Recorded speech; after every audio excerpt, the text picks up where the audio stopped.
क्योंकि तामीर इजी है। अस्सलाम वालेकुम नाजरीन, मैं हूं आपके साथ सारा परवेज़। नाजरीन, पाकिस्तान में या तो बिजली आती नहीं है, अगर आती है तो बहुत महंगी पड़ जाती है। एसी चलाएं तो बिल ज़्यादा आता है, नहीं चलाएंगे तो गुजारा नहीं होता। इन तमाम मसाइल से निपटने के लिए लोगों ने सोलर सिस्टम इंस्टॉल कर दिए, जो कि बाद में काफ़ी कामयाब भी हो गए। अब इसमें क्या होता है कि सोलर सिस्टम इंस्टॉल करने के बाद आपको एक ही दफ़ा खर्चे के बाद बिल से जान छूट जाती है। इसकी कामयाबी के बाद जो इशू सामने आए हैं वो ये हैं कि जो बहुत सारे नॉन टेक्निकल और दो नंबरी करने वाले लोग हैं, उन्होंने बाज़ार गर्म कर दिया। अब आप जैसे लोग, हम जैसे लोगों को सोलर सिस्टम इंस्टॉल करते हुए काफ़ी सोचना पड़ता है, लेकिन तामीरी के प्लेटफॉर्म ने आपकी ये मुश्किल आसान कर दी है। आज हम इसी टॉपिक पे बात करने वाले हैं। ये एक सोलर सिस्टम बहुत वसी टॉपिक है, तो इसमें हम इसकी दो टाइप्स में हम डिवाइड कर लेते हैं कि एक तो सोलर सिस्टम की प्रोडक्ट्स और दूसरी सोलर सिस्टम की इंस्टॉलेशन। आज तामीरी के प्लेटफॉर्म पर हम सोलर सिस्टम की प्रोडक्ट्स के बारे में बात करेंगे, इसकी सिलेक्शन, इसके कंपोनेंट्स और तमाम डिटेल्स जानेंगे। हमारे साथ स्टूडियो में मौजूद हैं इलेक्ट्रिकल इंजीनियर जनाब जीशान अरशद साहब। इनको हम शो में वेलकम करते हैं। अस्सलाम वालेकुम sir, welcome to the show. अच्छा सर, हमें ये बताइएगा कि सोलर सिस्टम होता क्या है, क्योंकि हमारी नॉलेज में तो बस इतना है कि सोलर सिस्टम का कनेक्शन सूरज की शॉओं से होता है। जी जाहिर है इसका ताल्लुक सूरज से ही है। सोलर सूरज की तवानाई को दूसरी फ़ायदेमंद तवानाई में मुंतकिल करता है। अच्छा। इसमें भी दो सिस्टम होते हैं। जो सिस्टम सूरज की हरारत को दूसरी फ़ायदेमंद तवानाई में मुंतकिल करता है उसे सोलर थर्मल कहते हैं। ठीक है। और जो सिस्टम सूरज की शुआओं में मौजूद रोशनी को दूसरी फ़ायदेमंद तवानाई में मुंतकिल करता है उसे सोलर पीवी कहते हैं। ठीक है। सोलर सिस्टम बुनियादी तौर पर दो चीज़ों सोलर पैनल और सोलर इन्वर्टर पर मुश्तमिल होता है। ठीक है। सोलर पैनल पीवी सेल्स की मदद से सूरज की रोशनी को डीसी करंट में तब्दील करते हैं। ठीक है। क्योंकि आपके घर के बिजली के तमाम आलात एसी करंट पर चल रहे होते हैं, तो सोलर इन्वर्टर इस डीसी करंट को एसी करंट में तब्दील करता है, ठीक है। जिससे आपके घर के बिजली के तमाम आलात चलाए जाते हैं। ठीक है। बाकी सोलर की कुछ अकसाम भी हैं और हर किस्म की प्रोडक्शन का एक अलग तरीक़ाकार है। तो सर, हमें सोलर सिस्टम की जो टाइप्स हैं इसके बारे में ज़रा तफसील से बताइएगा। जी बिल्कुल, सोलर की तीन अकसाम हैं। ठीक है। Number one on grid solar system, number two hybrid solar system और number three off grid solar system. On grid solar system वो सोलर सिस्टम है जिसमें बैटरीज की ज़रूरत नहीं होती। ठीक है। ये सिस्टम उन इलाकों के लिए मुफीद है जहाँ पर बिजली की लोड शेडिंग या तो बिल्कुल ना होती हो या बहुत कम होती हो। अच्छा। इस सिस्टम के अंदर ग्रिड और सोलर एक दूसरे को सपोर्ट करते हैं। ठीक है। मिसाल के तौर पर अगर सोलर की प्रोडक्शन आपके घर के चलने वाले लोड से ज़्यादा है तो वो ग्रिड को एक्सपोर्ट कर दी जाती है। ठीक है। और अगर सोलर की प्रोडक्शन आपके घर में चलने वाले लोड से कम है तो वो बिजली ग्रिड से इंपोर्ट हो जाती है। ठीक है। तो इस सिस्टम के अंदर ग्रिड और सोलर एक दूसरे को सपोर्ट कर रहे होते हैं। ठीक है।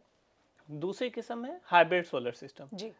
इस सोलर सिस्टम में पूरे सोलर सिस्टम के साथ बैटरीज भी दरकार होती हैं। अच्छा। ये सोलर सिस्टम बेसिकली उन इलाकों के लिए फ़ायदेमंद है जहाँ पर बिजली की बहुत ज़्यादा लोड शेडिंग होती हो। ठीक है। ये सिस्टम दिन में सोलर की रोशनी से बैटरीज को चार्ज करता है और रात को या ग्रिड जब मौजूद ना हो तो उन बैटरी से घर के लोड को चलाया जाता है। ठीक है। तीसरा है ऑफ ग्रिड सोलर सिस्टम। जी। ये सोलर सिस्टम उन दूर दराज इलाकों के लिए फ़ायदेमंद है जहाँ पर बिजली की रसाई ना हो। अच्छा। मीन्स जहाँ पर ग्रिड मौजूद ही नहीं है वहाँ पे हम ऑफ ग्रिड सोलर सिस्टम को रिकमेंड करते हैं। ठीक है। ये सिस्टम डीसी और एसी दोनों पावर प्रोड्यूस करता है। अच्छा। इसमें सोलर सिस्टम और बैटरीज होती हैं। दिन में सूरज की रोशनी से बैटरीज को चार्ज किया जाता है और रात को या सोलर की जब प्रोडक्शन कम हो तो बैटरीज की मदद से लोड को चलाया जाता है। ठीक है। इस सिस्टम से बुनियादी तौर पर सोलर डीसी फैंस और सोलर पंप्स चलाए जाते हैं। अच्छा सर, ये तो आपने बता दिए सोलर सिस्टम की टाइप्स, हमें सोलर सिस्टम के कंपोनेंट्स के बारे में प्लीज़ बताइएगा। जी, सोलर के बुनियादी कंपोनेंट्स में सोलर पैनल्स, अच्छा। सोलर इन्वर्टर, स्ट्रक्चर, केबल्स और प्रोटेक्शन डिवाइसेस शामिल हैं। ठीक है। अगर हम सोलर के पहले कंपोनेंट सोलर पैनल्स की बात करें तो इसमें पाकिस्तान में पहले पॉलीक्रिस्टलाइन टेक्नोलॉजी के सोलर पैनल्स मौजूद थे, ठीक है। जिनको अब रिप्लेस कर दिया है टीयर 1 मोनोक्रिस्टलाइन टेक्नोलॉजी के पैनल्स ने। ठीक है। और उसमें भी लेटेस्ट एक इनोवेशन हुई है कि इसमें अब बाईफेशियल पैनल्स आ गए हैं ठीक है। टीयर 1 मोनोक्रिस्टलाइन टेक्नोलॉजी के, जिसके बोथ साइड्स पे ग्लास होता है। अच्छा। और इनकी एफिशिएंसी मोनोक्रिस्टलाइन पैनल से बाइफेशियल पैनल्स की ज़्यादा होती है। ज़्यादा हो गई, ठीक है, अपडेट हो गया है सारा सिस्टम। जी, ये एक innovation day by day technology के अंदर इन्हेंसमेंट आ रही है, तो ये एक है। लेटेस्ट टेक्नोलॉजी है जो पाकिस्तान की मार्केट के अंदर इंट्रोड्यूस हो चुकी है। सोलर पैनल्स की मैन्युफैक्चरिंग के अंदर मिडल ईस्ट, यूरोप और चाइना है, लेकिन पाकिस्तान के अंदर चाइना के पैनल्स की ज़्यादा पेनिट्रेशन मौजूद है। और उसमें जो रिलायबल ब्रांड्स पाकिस्तान में इस टाइम हैं उनमें लॉन्जी, जिनको, जे, कैनेडियन और मैक्स पावर के पैनल्स शामिल हैं। अगर हम इन्वर्टर्स की बात करें तो इसमें भी यूरोप, मिडल ईस्ट और चाइना के इन्वर्टर्स मौजूद हैं, लेकिन पाकिस्तान के अंदर ऑन ग्रिड इन्वर्टर्स में ज़्यादा पेनिट्रेशन चाइना की है, ठीक है। जिसमें सोफार, सोलिस, हवावे और ग्रो वाट के इन्वर्टर्स काबिल ज़िक्र हैं। जबकि अगर हम हाइब्रिड इन्वर्टर्स की बात करें तो इसके अंदर नाइट्रॉक्स और मैक्स पावर के इन्वर्टर्स शामिल हैं। अक्सर ऐसा होता है कि जो हमारा सोलर सिस्टम है उसकी प्रोडक्शन हमारी कंजप्शन से ज़्यादा हो जाती है, तो फिर उसको हम कैसे यूटिलाइज कर सकते हैं? जी, इसके लिए एक बड़ा ही ज़बरदस्त निज़ाम मुतारिफ़ है जिसको हम नेट मीटरिंग कहते हैं। अच्छा, नेट मीटरिंग के अंदर सारिफ के यूनि डायरेक्शनल मीटर को बाई डायरेक्शनल मीटर से रिप्लेस कर दिया जाता है। अगर सोलर की प्रोडक्शन घर में चलने वाले लोड से ज़्यादा हो तो वो इजाफी बिजली ग्रिड को एक्सपोर्ट कर दी जाती है, और अगर घर में चलने वाला लोड सोलर की प्रोडक्शन से ज़्यादा है तो वो बिजली ग्रिड से इंपोर्ट हो रही होती है। ठीक है। तो बेसिकली जो फाइनल बिल बनता है, बिजली का जो फाइनल बिल हम कंपाइल करते हैं, उसमें हम एक्सपोर्ट और इंपोर्ट के यूनिट्स को मनफी करके एक बिल बना लेते हैं। मतलब इसमें हमें कोई सेविंग भी हो जाती है, कोई फ़ायदा हो जाता है? जी बिल्कुल, इसके अंदर आपको अच्छी खासी सेविंग हो जाती है, क्योंकि आपका जो सोलर की प्रोडक्शन से इजाफी बिजली जा रही है वो ग्रिड को एक्सपोर्ट हो रही है। ठीक है। तो जब आप अपने घर की बिजली को यूज़ करेंगे, जब सोलर मौजूद नहीं होगा तो वो बिजली बेसिकली ग्रिड से इंपोर्ट हो रही होगी।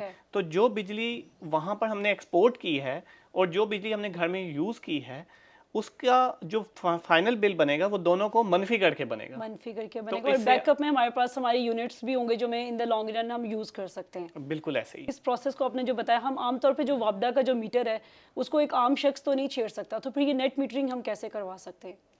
जी बिल्कुल, इसके अंदर भी मुख्तलिफ किरदार शामिल होते हैं। अच्छा। जैसा कि एक सारिफ या एंड यूज़र जिसने सोलर सिस्टम लगवाना है या लगवाना चाह रहा है। ठीक है।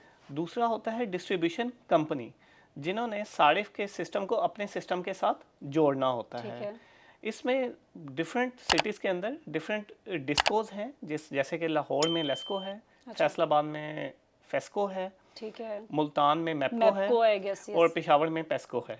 तो ये डिफरेंट डिस्कोज होती हैं जो कि सारिफ के सोलर के सिस्टम को अपने सिस्टम के साथ जोड़ती हैं। ठीक है। इसके अंदर सारिफ जब नेट मीटरिंग के लिए अप्लाई करता है तो मुतलका डिस्ट्रीब्यूशन कंपनी का जो नुमाइंदा है, लाइनमैन है, वो आके पहले सिस्टम को विजिट करता है कि आया इसके सोलर के सिस्टम को मेरे बिजली के तरसीली निज़ाम के साथ जोड़ने से कोई नुकसान तो नहीं होगा।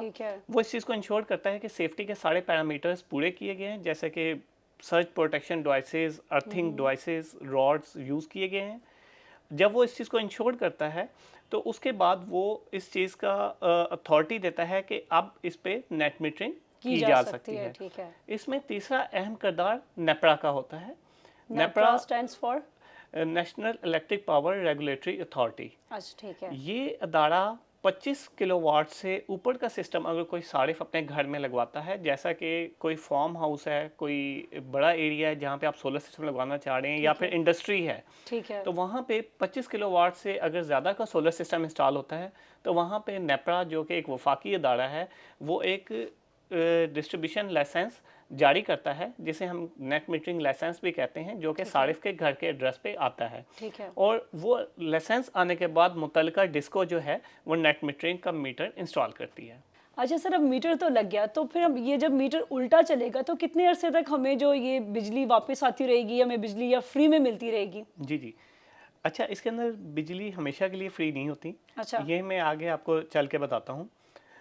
नॉर्मली एंड कस्टमर जो भी सोलर की इन्वेस्टमेंट करता है वो बेसिकली एक इन्वेस्टमेंट है, खर्चा नहीं है। अच्छा। और नॉर्मली ये खर्चा 4 से 5 साल में पूरा हो जाता है घरेलू सारिफ के लिए, जिसको हम पे बैक पीरियड कहते हैं। ठीक है। इसको मैं इस तरह से एक्सप्लेन करूँगा कि एक आम सारिफ जो घर के अंदर मिसाल के तौर पे 10 किलोवाट का एक सोलर सिस्टम लगाता है, तो एक 10 किलोवाट का सोलर सिस्टम एक दिन में 30 से 40 यूनिट्स की प्रोडक्शन करता है on average, depending upon weather conditions और साइट लोकेशंस। ठीक है। और घर का जो एक अमूमी यूनिट वापडा हमें चार्ज करता है, उसकी कॉस्ट है 25 से 30 रुपये। अच्छा। तो इससे आप एक घरेलू सारिफ अपना पे बैक पीरियड निकाल सकता है कि उसको ऑन एवरेज सोलर की प्रोडक्शन मिल रही है 30 से 40 यूनिट एक दिन की, और जबकि बिजली की जो कॉस्ट है वो है 25 से 30 रुपये, इसके दरमियान वेरी करती है। ठीक है। तो सोलर सिस्टम बेसिकली एक खर्चा नहीं, एक इन्वेस्टमेंट है। 10 किलोवाट का सोलर सिस्टम पे इनिशियल कॉस्ट अगर 20 लाख आती है, अच्छा। तो घरेलू सारिफ ये सारा पे बैक पीरियड 4 से 5 साल में पूरा हो जाएगा। ठीक पूरा है, कर वो लेता चीज़ हो है। जाएगी। क्योंकि आपको बिल नहीं आ रही, तो अब बिल नहीं आ रहा तो आपकी बचत हो जाएगी उधर बचत से। हो जाती है, ठीक और है। अमूमी तौर पे ये 4 से 5 साल में आपका खर्चा पूरा हो जाता है। तो यहाँ पे एक करेक्शन होना बहुत ज़रूरी है कि ये बिल्कुल भी एक खर्चा नहीं बल्कि एक सेफ इन्वेस्टमेंट है, ठीक है। जिसमें आपको return on investment 4 to 5 years में मिल हो रहा जाएगा। है, ठीक है। और उसके बाद आप ब्रेक इवन पे आ जाते हैं। ठीक है। सोलर मॉड्यूल की जो लाइफ होती है पीवी पैनल की, वो 25 साल होती है। मीन्स अच्छा। कि ये सिस्टम आपका 25 साल वर्क करेगा। और अब आप अगर एक दिन में 10 किलोवाट का सिस्टम 30 से 40 यूनिट बना रहा है, तो आप उसे मल्टीप्लाई कर लें कि ऑलमोस्ट 3,45,000 यूनिट्स वो एक साल के अंदर बना रहा है। एग्जैक्टली। तो उसको आप कैलकुलेशन कर लें कि आपका पे बैक पीरियड तो 4 से 5 साल में पूरा हो गया, उसके बाद जो है वो आपकी सारी बचत सेविंग है, है, exactly। सेविंग है। इसमें पे बैक पीरियड का ताल्लुक महंगाई और बिजली की कॉस्ट से के साथ साथ भी वेरी करता रहेगा। ठीक है। मतलब ये कि आप एक दफ़ा इन्वेस्टमेंट कर लें, लेकिन द लॉन्ग रन आप बहुत सारे खर्चों से, परेशानियों से बच सकते हैं। जी बिल्कुल, आप 4 से 5 साल के अंदर अपनी इनिशियल इन्वेस्टमेंट को पूरी कर लेते हैं, लेंगे, और exactly। उसके बाद जितना भी ये सिस्टम आगे 25 साल चलेगा वो आपकी टोटल सेविंग्स है। अच्छा सर, आपने इन्वेस्टमेंट की यहाँ बात की, तो जब हम सोलर सिस्टम परचेज करेंगे तो फिर उस परचेजिंग करते हुए हमें किन बातों का ख्याल रखना चाहिए? जी, ये आपका बड़ा एक इम्पॉर्टेंट क्वेश्चन है, क्योंकि आम घरेलू सारिफ इस मामले में बड़ा कंफ्यूज होता है कि वो सही सोलर मॉड्यूल्स कहाँ से खरीदे, क्योंकि मार्केट के अंदर बहुत सी किस्मों के सोलर पैनल्स इस टाइम बिक रहे हैं। तो इसके अंदर सबसे पहले तो एक ये आसान तरीका ये है कि आप किसी रिलायबल और मशहूर ब्रांड का आप सोलर पैनल खरीदें। उस सोलर मॉड्यूल खरीदने से पहले उस कंपनी की वेबसाइट पे उसकी डिटेल्स देख लें। ठीक है। दूसरा, हर सोलर मॉड्यूल के ऊपर एक सीरियल नंबर लिखा होता है। अच्छा। उस सीरियल नंबर की आप तस्वीर लें और कंपनी की वेबसाइट पर जाके उस सीरियल नंबर को इंटर करें। ठीक है। अगर वो कंपनी उस सीरियल नंबर को ऑथेंटिकेट कर रही है तो इट मीन्स के वो एक ऑथेंटिक सोलर मॉड्यूल है और आप उसे खरीद लें। ठीक है। तीसरा, आप जिससे भी सोलर पैनल्स खरीद रहे हैं उससे उसकी टेस्ट रिपोर्ट का मुतालबा करें। टेस्ट रिपोर्ट में ये जिक्र होता है कि इस सोलर पैनल के कौन कौन से और कहाँ कहाँ से टेस्ट करवाए गए हैं। अच्छा जी। टेस्ट सर, इसके बारे में ज़रा मैं डिटेल में बताइएगा। जी बिल्कुल, इसके अंदर इसके क्वालिटी टेस्ट होते हैं। अच्छा। फ्लैश टेस्ट रिपोर्ट होती है, ठीक है। जिससे सोलर की जो मॉड्यूल है उसकी कारकर्दगी का पता लगता है, और ये एक वेरिफिकेशन होती है कि ये एक ऑथेंटिक और रिलायबल सोलर पीवी मॉड्यूल है। अच्छा सर, अब हमने सोलर सिस्टम परचेज तो कर लिया, तो अब हम इसको किससे लगवाएंगे? क्योंकि आपको पता है कि हर इलेक्ट्रिशियन, एक ऑर्डिनरी इलेक्ट्रिशियन भी इसको लगाने के लिए राज़ी होता है, हर बंदा तैयार होता है, तो हमें किनसे लगवाना चाहिए?